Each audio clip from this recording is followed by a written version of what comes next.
Soumaïla Cissé, c'est un grand homme politique de premier plan au Mali. Il est présidentiable, 2 fois candidat en 2002 et en 2018 au Mali.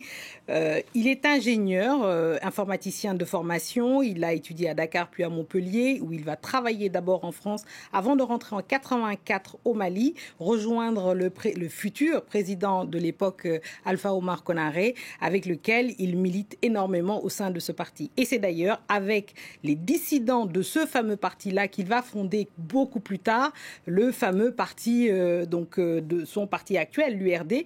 Et c'est pour le compte de ce parti-là, rappelez-vous, au début de cette année, en 2020, il battait campagne pour les législatives. C'est à ce moment-là, le 25 mars, qu'il va être arrêté, kidnappé par des djihadistes liés à Al-Qaïda, sans doute, vraisemblablement, parce que pour l'instant, ce n'est toujours pas confirmé à l'heure actuelle. Et donc, il est à ce moment-là retenu otage pendant plus de 6 mois et il va être libéré le 9 octobre, en même temps que la Française Sophie Petronin et deux autres otages italiens. Je vous propose d'ailleurs de l'écouter. On l'avait reçu sur notre antenne au sein du JTA.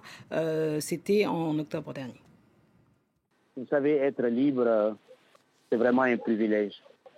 Aujourd'hui, je suis heureux d'être libre et je crois que nul n'a le droit d'ignorer l'importance de la liberté. Je retrouve ma famille, je retrouve mes amis, je retrouve la vie et je crois que c'est quelque chose qui était loin d'être espéré il y a quelques jours. Et aujourd'hui, je m'en réjouis